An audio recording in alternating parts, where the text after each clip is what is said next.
یہ کہانی نورین فاطمہ کی ہے، ایک 25 سالہ اسکول ٹیچر کی جن کا تعلق وقت کے موجودہ چیف منسٹر سندھ سید مراد علی شاہ کے حلقہ گاؤں سے ہے۔ نورین فاطمہ تعلیمی یافتہ، باہمت اور اپنے خوابوں کی تعبیر کے لیے کوشاں تھی۔ نورین فاطمہ کی ملاقات ایک نوجوان سے ہوتی ہے جن کا نام منصور سمرو تھا۔ دونوں نے ایک دوسرے کو پسند کیا اور محبت میں مبتلا ہو گئے۔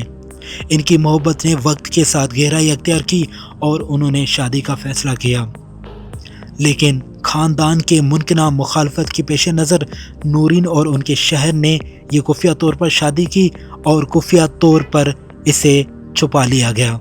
انہوں نے یہ فیصلہ اپنے مستقبل کو محفوظ بنانے کے لیے کیا، لیکن یہ راز زیادہ دیر تک چھپ نہ رہ سکا۔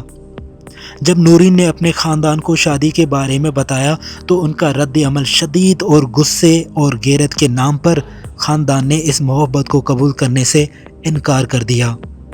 مئی 2023 میں نورین کو ان کے گھر میں گولیاں مار کر قتل کر دیا گیا۔ ابتدائی طور پر خاندان نے اسے خودکشی کا رنگ دے کر معاملے کو خاموش کرانے کی کوشش کی، لیکن پولیس کی تفتیش نے حقیقت کو بے نقاب کیا۔ پولیس کی تفتیش کے دوران معلوم ہوا کہ نورین کے بھائی محسن مہر اور ولد محمد مہر نے قتل میں ملوث تھے۔ مزید تفتیش کے بعد ان کے چاچا جمن مہر کو بھی گرفتار کیا گیا۔ انہوں نے یہ اعتراف جرم کر لیا کہ پولیس کے مطابق قتل میں استعمال ہونے والا پستول جمن مہر کا تھا۔ نورین کے شوہر کے مدت میں مقدمہ درج کیا گیا۔ عدالت میں کیس کی سماعت جاری ہے اور تمام ملزموں کو جیل میں بھی ابھی تک کیس کے حتمی فیصلے سامنے نہیں آئے، لیکن ظاہرین سے یہ معلوم ہوا ہے کہ وہ قاتل اور ان کے چاچا رہا ہو چکے ہیں۔